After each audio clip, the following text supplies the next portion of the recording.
Hello and welcome to my channel. So before I start, this video is going to be in Hindi. So if you guys want me to make this video in English, please do let me know in comments. I would be happy to do that. So आप सबका स्वागत है इस video में. ये video ज़्यादा mostly ये fertiliser के ऊपर होने वाली है. और इसमें भी मैं ज़्यादातर ये नहीं बताऊंगा कि क्या फर्टिलाइज़र से क्या डेफिशिएंसी होती है और वो क्योंकि आप आराम से गूगल सर्च पे देख सकते हो कि भाई किस फर्टिलाइज़र से क्या इशू हो गए प्लांट में. ये वीडियो इज़ मोस्टली कि मेरा जो एक्सपीरियंस है, मुझे क्या प्रॉब्लम आया साल भर, लगभग मुझे 1 साल हो गया इस एक्वेरियम को रखते हुए. तो उस 1 साल में मैंने क्या क्या प्रॉब्लम फेस किए फर्टिलाइज़र्स के साथ, क्या क्या फर्टिलाइज़र्स ट्राई किए और फाइनली मेरे लिए क्या काम कर रहा है अभी.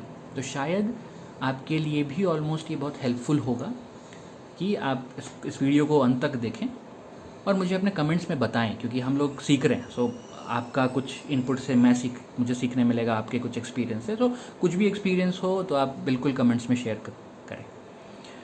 सो अभी जैसे पहले शुरू करने से पहले मैं बताता हूँ कि जो लोग नए हैं कि फर्टिलाइज़र्स 2 टाइप के होते हैं. एक होता है मैक्रो, जो कि ज़्यादा चाहिए होता है प्लांट को. दूसरा होता है माइक्रो, जो कि प्लांट को कम भी चलता है, उतना ज़्यादा रिक्वायरमेंट नहीं होता है, बट होता है फॉर श्योर. मैक्रोज मतलब जो ज़्यादा चाहिए, उसमें ये 3 आते हैं इधर वाले: नाइट्रोजन, फॉस्फोरस और पोटाशियम. ये ज़्यादा चाहिए होता है, इसको बोलते हैं N, P और K. और जो ये इस तरफ हैं, आयरन एंड ट्रेस एलिमेंट, ये सभी को बोलते हैं माइक्रो. ट्रेस एलिमेंट्स एक कॉम्बिनेशन है डिफरेंट एलिमेंट्स का, जैसे boron, cobalt, manganese, magnesium, molybdenum, sulphur. तो ये सभी कम क्वांटिटी में चाहिए, लेकिन चाहिए फॉर श्योर. और ये बात लास्ट के जो 2 हैं, फ्लोरिश एंड फ्लोरिश एक्सेल, इसको मैं लास्ट में बताऊंगा, क्योंकि फ्लोरिश और फ्लोरिश एक्सेल बहुत ही कंफ्यूजिंग टर्म है. दोनों सेम साउंड करता है, लगता है कि सेम है, बट है नहीं. दोनों बिल्कुल ही कम्प्लीटली डिफरेंट हैं, दोनों का यूज़ कम्प्लीटली डिफरेंट है. इन दोनों को लास्ट में देखेंगे. सो अभी शुरू करते हैं सबसे पहले मैक्रो से. अभी जैसे ये अभी उससे पहले एक बॉटम लाइन कि भाई इन सब के डिफिशिएंसी या इम्बैलेंस, कम होना या ज़्यादा होना, दोनों केसेस में आपका प्लांट सफ़र होता है डिफरेंट वेज में. अगर ज़्यादा है तो एल्गी आ जाएगा, अगर कम है तो प्लांट ग्रोथ नहीं होगा, लीव्स ख़राब हो जाएंगे, पीले पड़ जाएंगे, लीव्स में होल्स हो जाएंगे, डिफरेंट इश्यूज़. तो मेक श्योर कि आप जब भी फर्टिलाइज़र डालें तो आप धीरे धीरे सीखें, बिकॉज आपका एक्वेरियम खुद ही आपको बताएगा, आपका प्लांट्स खुद ही आपको बताएगा कि भाई मुझे किस फर्टिलाइज़र, क्या प्रॉब्लम है मेरा. तो जस्ट आपको क्या करना है, हर दिन 5 से 10 मिनट अपने एक्वेरियम के सामने बैठ के बस सभी प्लांट्स को एक बार देख लेना है कि सबके पत्ते कैसे हैं, क्या बोलना चाह रहा है वो प्लांट, वो खुद ही आपको बता देगा. ठीक है ना. यहाँ पर एक और पॉइंट इंपॉर्टेंट है. एक बोलते हैं टर्म आती है गोल्डन रेशियो, मतलब आपका लाइट, CO2 और फर्टिलाइज़र, ये सभी एक फ्रेंड के जैसे हैं और ये सभी साथ में ही ट्रैवल करते हैं. ऐसा नहीं है कि ज़्यादा लाइट दिया कम फर्टिलाइज़र भी काम हो जाएगा, ऐसा नहीं है. आपका लाइट्स का क्वांटिटी बढ़ेगा तो CO2 का इंटेक बढ़ेगा, CO2 का इंटेक बढ़ेगा तो प्लांट को भूख ज़्यादा लगेगा, वो फर्टिलाइज़र ज़्यादा मांगेगा. तो ऐसा नहीं है कि मैं अगर एक ढक्कन डाल रहा हूँ रोज़, सपोज 5 ml, कल को मैंने अपना लाइट चेंज कर दिया, हाई इंटेंसिटी लाइट लगा दिया, CO2 भी ज़्यादा कर दिया, तो भी 5 ml में ही काम होगा. नहीं, वो काम कोई आपको बुक नहीं बताएगा कि इतना है, इतना CO2, इतना लाइट, इतना फर्टिलाइज़र. मोस्टली है, आपको बाहर मिल जाएगा, बट वो आपके एक्सपीरियंस से आएगा. आप लाइट्स अगर आप चेंज कर रहे हो, CO2 का ड्यूरेशन या डोजिंग चेंज कर रहे हो, तो आप फिर फर्टिलाइज़र्स को धीरे धीरे अल्टर करो. विद इन 2 to 3 वीक्स आप एक स्टेबल पहुंच जाओगे कि भाई ये काम कर रहा है. सो जब मोस्ट इम्पॉर्टेंट थिंग ये हॉबी में क्या है, patience, that's it, and spending time with your kids, these plants, that's it. तो अभी लेट्स स्टार्ट इट नाउ. मैंने जब एक्वेरियम रखना स्टार्ट किया अराउंड 1 साल 1.5 साल पहले, तो मुझे बिल्कुल भी आइडिया नहीं था कि कैसे फर्टिलाइज़र डालना है. तो मैं क्या गलती करता था, इंटरनेट पे देखा कि भाई ये फर्टिलाइज़र है, ऐसे ऐसे है, या मेरा प्लांट में ये डिफिशिएंसी आ रहा है, डालो भैया. ये सम वेबसाइट अगर बोल रहा है कि फॉस्फोरस कम है, डाल दो फॉस्फोरस. उससे क्या हुआ कि इतना सारा एल्गी आ गया. अगर आप मेरे इस वीडियो के पुराने वीडियोस देखें, लगभग 1-1.5 साल पुराने, तो आपको एक एक्वास्केप एक्वेरियम दिखेगा जो इसमें ही था. वो पूरा ब्लैक एल्गी और तरह तरह के एल्गी से भरा, मतलब कोई भी ऐसा एल्गी नहीं है जिसमें नहीं हुआ था, और वो पूरा मुझे कुछ लास्ट में पूरा हटाना ही पड़ा सब कुछ, और ये एक्वेरियम फिर मैंने स्क्रैच से सेटअप किया। बट इसमें मुझे वो पुराना नॉलेज का हेल्प मिला, दैट्स द ओनली डिफरेंस। तो मैं जो डोजिंग फॉलो करता हूँ और मैंने जो सीखा है, उसका पहला रूल जो मैंने सीखा है कि फॉस्फोरस जो होता है वो यूजुअली प्लांट्स को नहीं चाहिए होता है, प्लांट्स नहीं मांगता है। कारण क्या है कि जो भी फॉस्फेट्स प्लांट को रिक्वायरमेंट है वो मछली से मिल जाता है, मछली का जो वेस्ट है वो फॉस्फेट्स के टाइप में प्लांट्स को मिलता है, प्लांट्स उसको यूज़ करते हैं, and that is sufficient. Phosphorus मेरा एक्सपीरियंस में तो भाई जितना कम phosphorus, basic bare minimum phosphorus plant के लिए काफ़ी है, क्योंकि ज़्यादा फॉस्फोरस सबसे खतरनाक है to catch algae, to attract algae, वो एल्गी लाएगा ही लाएगा।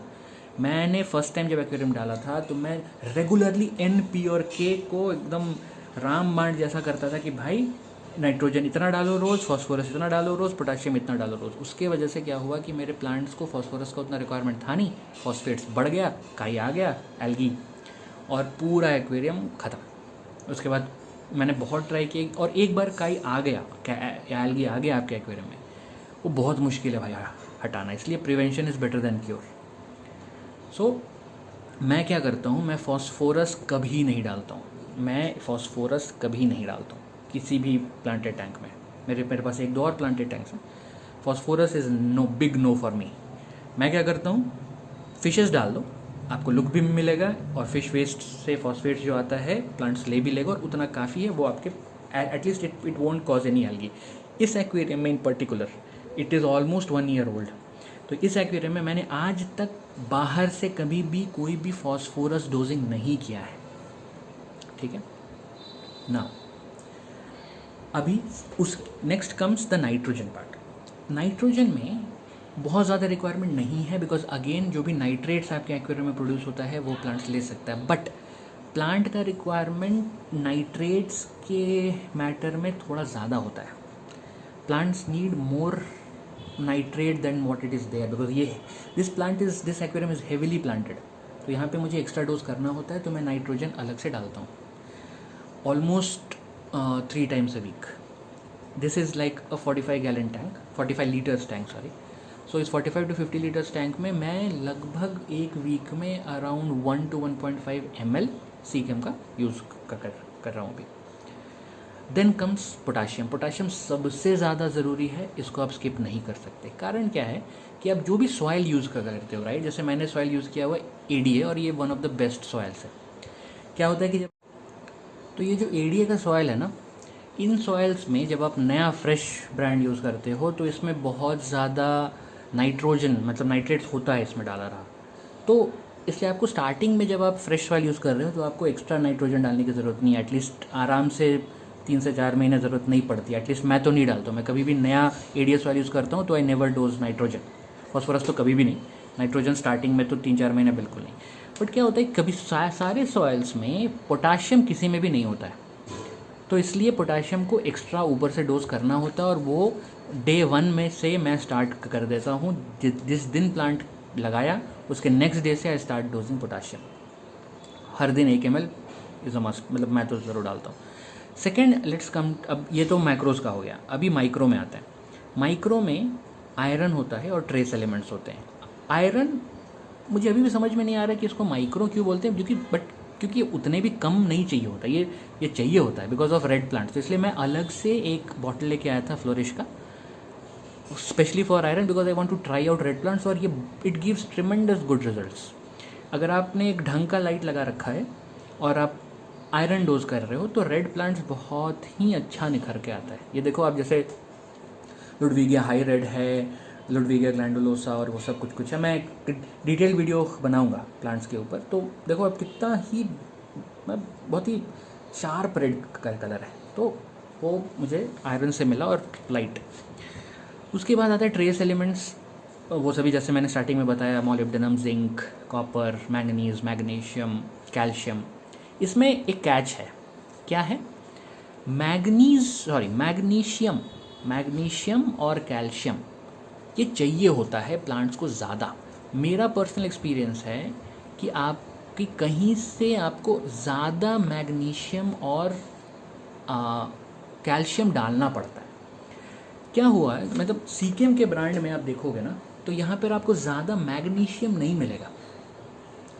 मुझे पता नहीं ये क्यों हुआ, बट मेरा पर्सनल एक्सपीरियंस कहता है कि मैग्नीशियम प्लांट्स को चाहिए होता है और कैल्शियम भी। मैंने पर्टिकुलरली ये फेस किया था कुछ प्लांट्स में कि अगर मैं ओनली ये डाल रहा हूँ ना सीकेम वाले, तो मैग्नीशियम का डिफिशिएंसी और कैल्शियम के वजह से प्लांट्स का आपको वेन्स बहुत ही पेल दिखेगा। ये कुछ प्रॉब्लम्स हैं जो आते हैं।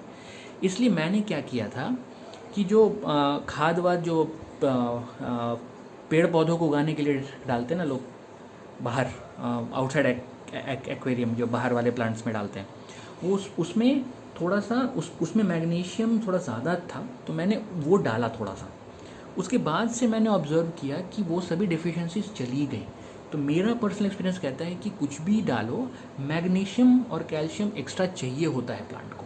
This is my personal experience. और पता नहीं सीकेम वाले ब्रांड्स में ना मैंने देखा है कि मैग्नीशियम का लेवल बहुत ही कम है मेरे हिसाब से, वो और ज़्यादा होना चाहिए। अभी मैं लास्ट में एक और प्रोडक्ट बताऊंगा, वो एक नया प्रोडक्ट आया मार्केट में, नया तो नहीं बोलूँगा, 2-3 साल पुराना है, मैंने नया यूज़ करना शुरू किया। उसके बारे में, उसमें मैग्नीशियम बढ़ के ज़्यादा मात्रा में है, तो वो मुझे लग रहा है कि वो उसको मैं यूज़ करूँगा। मैंने अभी यूज़ करना शुरू नहीं किया है, एक बार मेरा ये सभी फर्टिलाइज़र ख़त्म हो जाए तो उसके बाद मैं I move to that and let's see, उसके बाद मैं आपको उसके बारे में बताऊंगा। बट उसका एक प्लस पॉइंट है कि उसमें मैग्नीशियम ज़्यादा है, तो उन लोगों ने कुछ सोच के ही डाला होगा। ठीक है, तो ये हो गया दोनों। अभी आते हैं फ्लोरिश एंड फ्लोरिश एक्सेल। अभी फ्लोरिश और फ्लोरिश एक्सेल क्या है? फ्लोरिश इज़ अ कॉम्बिनेशन, मतलब मान लो कि आपके पास ज़्यादा हैवी प्लांटेड टैंक है ही नहीं, बेसिक प्लांटेड टैंक है, मतलब डच स्टाइल नहीं है, नॉर्मल प्लांटेड टैंक है। फ्लोरिश इटसेल्फ इज़ इनफ, क्योंकि इसमें आप देखोगे ना, इसका आप कॉम्बिनेशन देखोगे तो आप देखोगे सारा कुछ है इसमें नाइट्रोजन भी है, फास्फोरस भी है, पोटाशियम भी है, आयरन भी है, जो भी ट्रेस एलिमेंट्स में हैं वो सब भी है।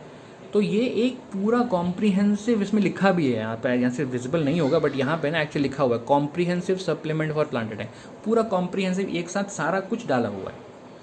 तो अगर लेस प्लांटेड टैंक है तो मेरे हिसाब से ये काफ़ी है। मैंने कभी भी बहुत कम प्लांटेड टैंक वाला एक्वेरियम नहीं बनाया है, तो मैंने कभी भी सिर्फ फ्लरिश यूज़ करके अपना काम बनाया हो, ऐसा नहीं हुआ।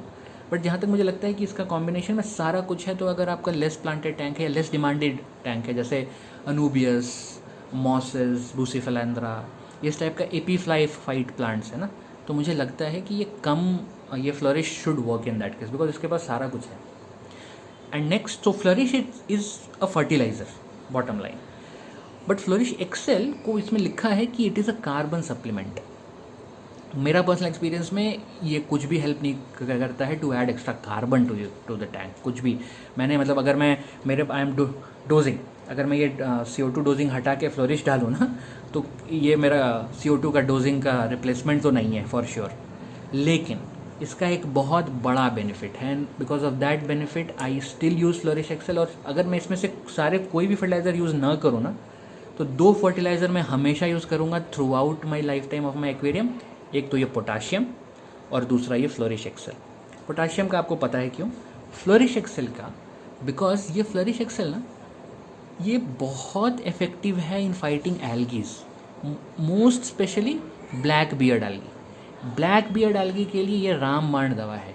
आप अगर देख रहे हो ब्लैक बियर्ड एल्गी है, आपको क्या करना है, सारा light mostly like filter of कर दो, और जो भी अफेक्टेड एरिया वहाँ पे ड्रॉपर से या किसी सिरिंज से, वो उस अफेक्टेड एरिया में उस लीफ पे या उस स्टेम पे थोड़ा सा वहाँ पे फ्लोरिश एक्सेल आप डाल दो, और उसको 2 मिनट छोड़ दो, ज़्यादा मत छोड़ना और ज़्यादा मत डालना, नहीं तो प्लांट जल जाएगा। मैंने एक्सपीरियंस किया, मैंने एक बार ज़्यादा डाला और उसको लगभग 10 मिनट छोड़ दिया, उसके बाद फ़िल्टर ऑन किया, 2-3 दिन में वो प्लांट जल के मर गया पूरा। वो मत करना, आप थोड़ा सा डालना उस अफेक्टेड एरिया में, और उसके बाद 2 मिनट के लिए, एक से 2 मिनट के लिए ही एक लाइट ऑफ रखना, ताकि वो उसी जगह पे रहे, वो फैले ना एक्वेरियम में, वो उस जगह को और अच्छे से वो सभी एल्गी के ऊपर आ जाए। उसके 2 मिनट, एक से 1.5 मिनट के बाद आप फ़िल्टर ऑन कर देना, ताकि वो मिक्स हो जाए। ठीक है, जितना एल्गी पे इफेक्ट होना तो हो गया, क्योंकि उससे ज़्यादा डालोगे तो प्लांट को अफेक्ट करने लगेगा, लीव्स बर्न हो जाएंगे, स्टेम ख़राब हो जाएगा। लेकिन उसके बाद विद इन अ डे मैंने ऑब्जर्व किया कि वो जो ब्लैक बेड एल्गी ना वो पिंक हो गया, जो कि यूजुअली डेड स्टेट होता है उसका, मर गया।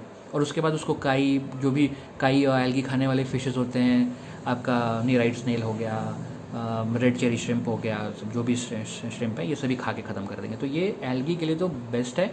मैं हर 2-3 दिन पे 2 ml ऐसे भी डाल के छोड़ देता हूँ कि भाई डाल दो पानी में, कोई फ़र्क नहीं, फ़ायदा ही होगा। तो फ्लरिश एक्सेल और पोटेशियम तो मैं लाइफ बार यूज़ करने वाला हूँ फ्रॉम सीकेम। सीकेम का ये दोनों प्रोडक्ट मस्त है। सीकेम का बाकी प्रोडक्ट्स भी बहुत अच्छा है, बट स्पेशली ये जो दोनों प्रोडक्ट्स हैं these are awesome. So friends, ये जो मैं दूसरे ब्रांड के बारे में बोल रहा था विच मुझे ट्राई करना है, वो ये है APT। तो ये 2 Hour एक्वेरिस्ट करके कंपनी है, उसका ये प्रोडक्ट है। और ये आई थिंक काफ़ी पुराना प्रोडक्ट है, ये कोई नया प्रोडक्ट नहीं, मुझे अभी हाल फिलहाल में पता चला इसके बारे में। तो इस प्रोडक्ट का मैंने वही बता रहा था कि इस प्रोडक्ट का भी जो डिस्क्रिप्शन आप देखोगे ना, तो इसमें मैग्नीशियम बहुत ज़्यादा मात्रा में है। वो मुझे एक डिफरेंस लगा कि मैग्नीशियम ज़्यादा है तो वो बेनिफिट होगा। और मुझे इसको यूज़ करने से पहले ही अपने एक्सपीरियंस से पता चल गया था कि मैग्नीशियम चाहिए होता है at in like a bit more quantity than what I was actually dosing.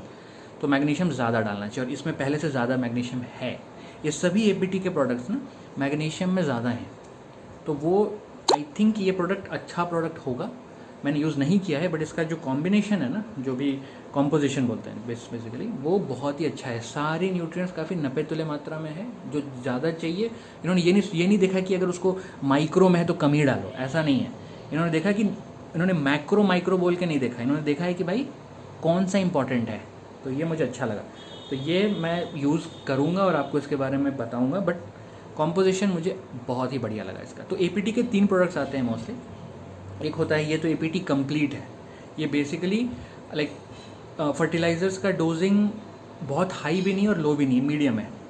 इससे एक लोब आता है जिसमें फर्टिलाइज़र का डोजिंग थोड़ा कम होता है, जो लेस प्लांटेड टैंक के लिए होता है, उसको बोलते हैं APT 0 आई थिंक, और APT 1 मुझे पता नहीं, बट वो इससे एक लेस कंसनट्रेटेड होता है और इससे एक ज़्यादा कंसनट्रेटेड होता है विच इज़ APT एस्टिमेटिव इंडेक्स, ऐसा कुछ है। तो उसमें कंसनट्रेशन इससे ज़्यादा होते हैं। मेरे हिसाब से इस टाइप के प्लांटेड टैंक में ना, जो बहुत ही हैवी प्लांटेड टैंक है, मुझे एस्टिमेटिव इंडेक्स भी चलता, बट मैं रिस्क नहीं लेना चाहता हूँ। मैं सोचा था कि एक मिडिल वाले से स्टार्ट करते हैं। अगर प्लांट्स बोलता है कि मुझे समथिंग इज़ डिफिशिएंसी, अगर कुछ ऐसा ऑब्जर्व में आता है, तो फिर मैं मोर कंसनट्रेटेड ब्रांड में मूव करूँगा। तो ये एक बेसिक है दोस्तों कि ये कैसा मेरा जो एक्सपीरियंस रहा है इन अ नटशेल। पोटाशियम मैं हेवी डोज करता हूँ from day 1, from the day I plant. Every day I dose में, मतलब मैं 1 ml डालता हूँ। ये लगभग 40-45 लीटर का टैंक है। फॉस्फोरस मैं बिल्कुल नहीं डालता हूँ। फिश का जो वेस्ट है और इससे प्लांट्स को उतना मिल जाता है। कभी भी इतना हैवी प्लांटेड टैंक में मुझे फॉस्फोरस नहीं डाला, उसके बाद भी कोई डिफिशिएंसी फॉस्फोरस का तो नहीं शो हुआ है। नाइट्रोजन मैं डालता हूँ लाइक 2 ml, लाइक 1.5 से 2 ml बैकग्राउंड नॉइज़ के लिए, सॉरी। और उसके बाद iron same as nitrogen, like 1.5 से 2 ml पर वीक। और लाइक 1.5 से 2 नहीं बोलना चाहिए, it is like 1 ml per week. और ट्रेस एलिमेंट्स भी almost 1 ml every week, trace elements. तो अभी अगर मैं when I move to APT, अगर जब मैं APT में मूव हो जाऊंगा, तो उसके बाद मुझे अलग अलग सारा डोज नहीं करना पड़ेगा। तो उस समय मेरा डोजिंग स्ट्रेटजी क्या होगा, APT में डालूंगा इसके हिसाब से 1 ml एवरी डे, जो यहाँ पे डोजिंग लिखा हुआ है। आपके टैंक के हिसाब से आप कैलकुलेट कर लोगे, इसमें सारा मेंशन है दैट चार्ट। तो मेरे हिसाब से, मेरे टैंक के हिसाब से 1 ml every day I will dose. Potassium भी मैं उसके साथ डोज करूँगा सीकेम वाला, क्योंकि पोटाशियम मुझे ज़्यादा चाहिए होता है कंसनट्रेशन। तो ये 2 तो मैं डोज करूँगा ही करूँगा एवरी डे। और इसके साथ थोड़ा सा एक्स्ट्रा आयरन करूँगा अगर मुझे लगता है कि ये इशू, अगर कुछ रेडनेस से या कुछ ऐसा इशू आ रहा है तो। सो यही है फ्रेंड्स। आपको अगर कुछ भी आप अगर शेयर करना चाहते हो तो कमेंट्स में ज़रूर बताएं। चैनल को ज़रूर सब्सक्राइब करें ताकि नेक्स्ट टाइम जो भी वीडियोज़ आएँ आप लोग देख सकें। आगे आने वाले वीडियोज़ में एक तो मैं पूरे प्लांट्स का वॉक थ्रू दूंगा कि क्या क्या प्लांट्स मैंने यूज़ किया है और क्या अच्छे हैं, किसको क्या कंडीशन चाहिए ग्रो होने के लिए, बिगिनर प्लांट्स कौन है, कौन थोड़ा एडवांस लेवल प्लांट्स है, वो सारा कुछ। और उसके बाद एक वीडियो सीरीज़ में बहुत दिन से बनाने का सोच रहा हूँ, वो नहीं कर पा रहा हूँ। वो एक mostly will be on a new set. So उस वाली वीडियो में मैं दिखाऊंगा कि बेसिकली आप जब नया प्लांटेड टैंक स्टार्ट करते हो स्क्रैच से, कुछ नहीं है, बेयर टैंक है बस, तो आपको क्या क्या चीज़ें ध्यान करनी पड़ती है, क्या क्या डालना पड़ता है, स्टेप बाय स्टेप प्रोसेस, ताकि जो प्रॉब्लम मैंने फेस किया आप लोग ना फेस करो। सो प्लीज़ सब्सक्राइब कर लो चैनल को, ताकि मैंने जो पैसे वेस्ट किए हैं इन सभी चीज़ों को ट्राई आउट करने में वो आप ना करो और आपका फर्स्ट शॉट में ही प्लांटेड टैंक एक सक्सेस हो। सो थैंक यू गाइज, आप just stay tuned and I will come up with more informative videos, बाकी वीडियोज़ लेकर आऊँगा। Thank you.